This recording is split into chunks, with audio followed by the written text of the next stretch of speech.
Хоол, найз, баримын зэрэг зохиолуудыг бичсэн Тринити зохиолчийн дараагийн шинэ аимшигын зохиол болох Арын байшингийн эмэгтэй. Ийм бүгд бүтэн хувилбараар орлоо. Арын байшингийн эмэгтэй. Зохиолыг бичсэн Тринити. Дуу оруулсан Б. Оргилволд. 2025 он.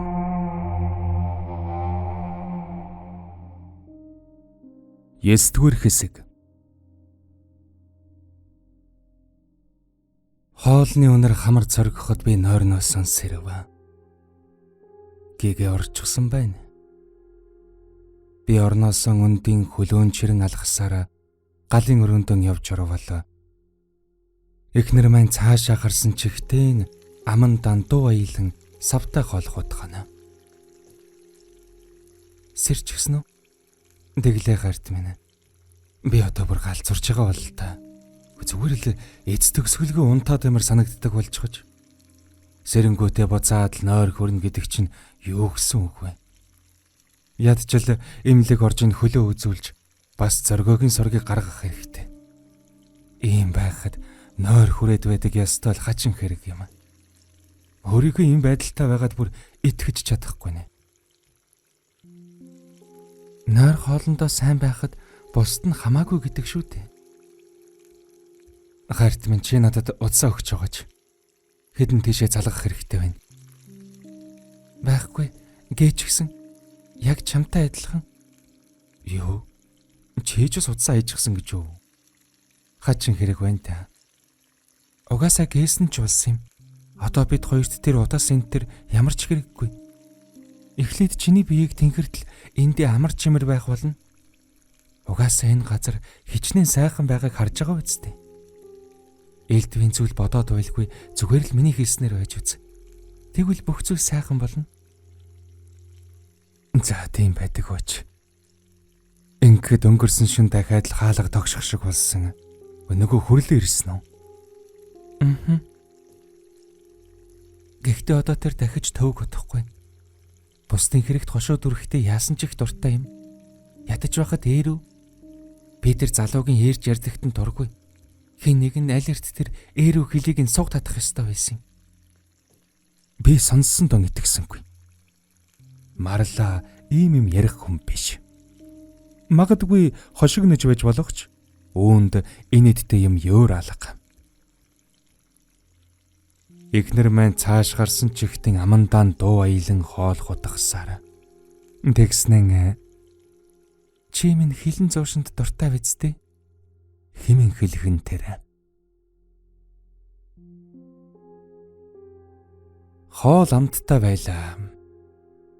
Яг ямар хоол эзнийг хэлж мэдэхгүй байгаа ч ямар тач амттай хоол байсан. Хөл чимчигнэн хүндүрлэж байна. Бас дахиад л нойр хурч байна. Эхнэр маань нэг л биш болчихсон юм шиг. Сайн тайлбарлаж боломгүй ямар нэгэн муу зүйл ойр хавьд минь эргэлдээд байх шиг. Би ийм бодсоор орлууган чиглэн алхлаа. Тэн алхаж байсан гинтхэн өнөөх сүнс чөтгөр шүглсэн байж таарах арын байшин эхнэрт минь муугар нөлөөлөд байгаа юм болов уу? Хэмээн бодож үзв. Тийм ээ, гарцаагүй тийм байж таарна. Тэгэхээр эхнэртэн элдэв юм хэлж айлгаж цочоогод байлгүйгээр эвтэйхэн шиг эндээс авч явах хэрэгтэй. Эхнэрийн дагуулад хотынхон гэрд очичвал цаашдаа яах эсэх нь аяндаа тодорхой болно. Би өвөр зууран хэрэндэл ингэж хатуу шийдсэн ч өөрийн эрэхгүй нүд анилдан орон дээрэн унаад өглөө. Гэтэл эхнэр маань миний араас ирээд "Хайрт минь ядраа юу? Дээрээс чинь хүнчлэр хүччих болохоор санаа зовох юмгүй сайхан унт" гэж хэлв. Яагаад нойр хүрээд байгаагаа ойлгохгүй юм. Юу ч гэсэн чаахан унтъя. Дараа нь хоёулаа хотын гэрлүүгөө явахгүй бол болохгүй. Босод ажил хийж зүтгэх нь. Илүү юм бодож санаагаа жилэх хэрэггүй. Зүгээр л хүч тамирын нөхөд сайхан унт. Би чамайг шүн сэрэх болно. Яагаад? Яагаад гэвэл би чамайг хүсэж байна. Мэдээж би ч гэсэн чамайгаа хүсэж байна. Гэхдээ ингээд зогсоо цайгүй нойр хүрээд байгаагаа нэг л ойлгохгүй. Илүү юм ярих хэрэггүй. Хүчээ гамна. Надад чи шүн хэрэгтэй шүү. Надад чамд үзүүлэхийг хүссэн юм байгаа. Би гэхдээ юу ч юм хэлэх гэсэн ч оюун ухаан минь болингарт нь сарниж орчноос тасарч эхэллээ. Энд дуудах тусам аюултай болж байна гэсэн бүдэг бадагхан бодол орж ирсэн ч тэглээгээд яаж чадалгүй зүүдний ертөнцид хөвөн оров. Зүүд минь яг л сэрүүн байна уу та гэмээр хачин тод. Битүү манан дадсан бөөдгөрхөн өдөр ажээ. Орчлон ертөнц тэр аяараа саарл өнгөнд хужигдчихад өглөө болж буй эсвэл үдэш болж мөн аль нь болох нь үл мэдэгдэнэ. Бэ байшингийнхаа довжоон дээр сун эхнэрийн хүлээнэ. Түүнийг байшингаас гараад ирэхээр шалав хүн шиг доошоо зам руу уруудаж тэндээсээ таарсан эхний унаандаа суугаад хот руу орохоор төлөвлөн байна. Гэвч эхнэр минь гарч ирэхгүй удна. Би түүнийг хэд дахин дуудагч дотор байхгүй юм уу гэлтийн тагчиг. Ийм байснын хажууханд минь нэгэн олсны үзүр газар хэвтэж байгааг олж харлаа. Үгүй юу мучиртай. Ямар олс юм бүү мэд. Эрийг нь тойрон өтгөн манан тунарчихсан байгаа болохоор олсны нөгөө үзүр хаана угаан мэдэгдсэнгүй. Би нүдэнд үзэгдэж байгаа олсны үзүрийг барих санаатай доошо тонгойтол үхинэгэн надаас өртөөд тэрхүү олсноос атгаад авлаа. Гайхсаар дээш үндийн харвал өнөөх ээрүү хүрлээ нөгөө тэнэг малгайтайгаан зогсож байна. Тэр над руу айсан нүдээр ширтэнгийн толгоогон сэгсэрч байна. Би юу гэхээ мэдэхгүй гайхасгийн зогсож байтал хүрлийг барьсан олс цаа талаас нь гуд татагдах нь тэр. Наад үзүүрээс нь адгаж байсан хүрлийч тэр хүчинд нь татагдан газарт чирэгдэж эхлэв. Үнэндээ бол хүрлээ олсноос барьсан биш. Олс түүний гарыг орон зангидчихсан байна. Хөөрхий ээрүү хүрлээ яаж ч хичин хойшоо зүтгээд нэмэр алга. Яг л моринд чирэгдэж байгаа аятай татагдан явж одох юм тэр.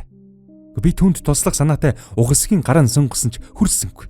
Тэгэхээр нь ядаж хөлөөсөн ч болтгон барьж санаатай хойноос нь гүйлээ. Ингээд хэд харайлгасныхаа дараа олсны цаад үзүр арын байшинд байгааг ухаарлаа. Өдгөн манан дундаас хөглөлийн харагдах арын байшингийн төмөр хаалга цэлийдл нээгдсэн байх бөгөөд тэрхүү хаалганы дотор талаас хоёр хар гар олсыг хүчлэн татаж байгаажээ. Хуруунууд нь хэгзлэгдэн шаргалсан хоёр хар гар яг л орхинд нь орсон олзоон татаж буй аятай шаламгай хөдлөх бөгөөд үүнтэйг зэрэгцээд байшин дотроос зэвүүн муухайгаар энийг чимээ сонсогдно. Арын байшингийн нээлттэй хаалганы дотор талаас хэлийг чин сугалж, мөчийг чин чанж, ясыг чин мөлжин гэх эмхтэй хүний заналтай үгс дуулдана.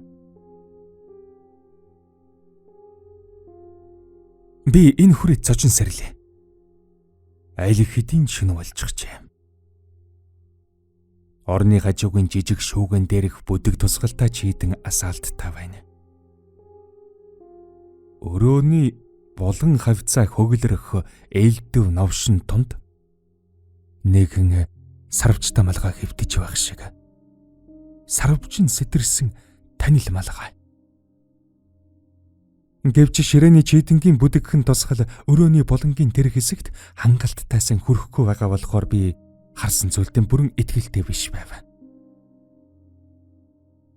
Эхнэр маань хизээч юм хажуугаар минь ороод хэвтчихсэн байх бөгөөд баруун гараараа нүцгэн цээжийг минь илэн таална.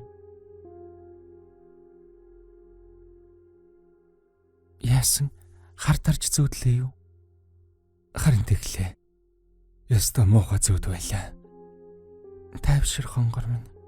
Би чамтай цуг байна. Би чамайг шүн сэрэн гэж хэлсэн шүү дээ. Одоо айх хэрэггүй. Бид хамттай байна. Бас би чамайг хүсэж байна. Эхнэр ийн хэлмэгцэн шуудхан л дээр минь гарчихлаа. Түүнийг урдум нь ийм тачаангуй байсныг би ер санссангүй. Гэвч хамаалга түүний энэ байдал надад таалагдж байна. Би хагас өндийч орныхон толгойг ар нуруугаараа налан түүнийхээ нарийнхан бэлхүүсийг хоёр гараараа орон биедийн шахан тэрвэрч хазар хүзүүг нь үнсэн таалав.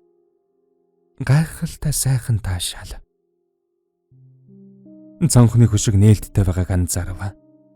Гаднаас нэгэн харж үйдэй гэсэн бодол төрсөн ч өдий хар шөнөөр ямар амтэн энэ хаваар явах вүлээ хэмээн өөртөө хэлж амжив. Тийм байсан нь гэнтхэн цонхны шилэн тусаж буй эхнэрийнхэн ар нурууг тогтож анзаарлаа. Дүүрэн шарах соров. Ташуураар ороолгуулсан эсвэл ямар нэгэн хурц эртээ зүйлээр зүсүүлж сийчүүлж байсан болов уу гэмээр. Тархин дундуур татаад авчих уу гэлтэй болоод ивчихлаа. Нуруугаараа хойш баг зэрэг гэдийч дээр минь мордчиход байгаа эхнэрийнхэн царай төрхийг тогтож харав. Тэгмэгцэн золтой л дуу алдчихсангүй. Энэ марлаа биш байна. Харин өнөөх арын байшингийн эмэгтэй байна. Тэр хумсан сэтэрч цусанд халдардсан хоёр гараа миний мөрөн дээр тавьчихад үргэлжлүүлэн хөдөлсөөр байна. Би эцэст нь асар богинохон хугацаанд гинтгэн л бүх зүйлийн учрыг ойлгох шиг болов. Марла угаасаа ирээгүй. Энэ бүх хугацаанд эхнэрээ хэмээн бодож байсан мөнөөх арын байшингийн эмэгтэй байж. Ямар нэгэн ховс арга зайлан давтаж арын байшингийн эмэгтэйг эхнэрээ болгон хувирхан харж өдөр шөнөгүй нойрмоглон байж шүү дээ. Харин өнөө мө ээр хүрлээ энэ бүхнийг анзарчгаад намайг эндээс гаргахыг оролдож байсан бол л та. Би ийм бодож амжаад эгээтэл ухаан балардчихсангүй. Хашгирмар санагдсан ч хоолойгоо давуулж ямар ч аваа гаргаж чадсангүй. Дараа нь хэдэн хором өнгөрсний хонь тэгж хашгираагүй дэч баярлав. Арын байшингийн эмэгтэйд өөрийг нь таньсан гэдгийг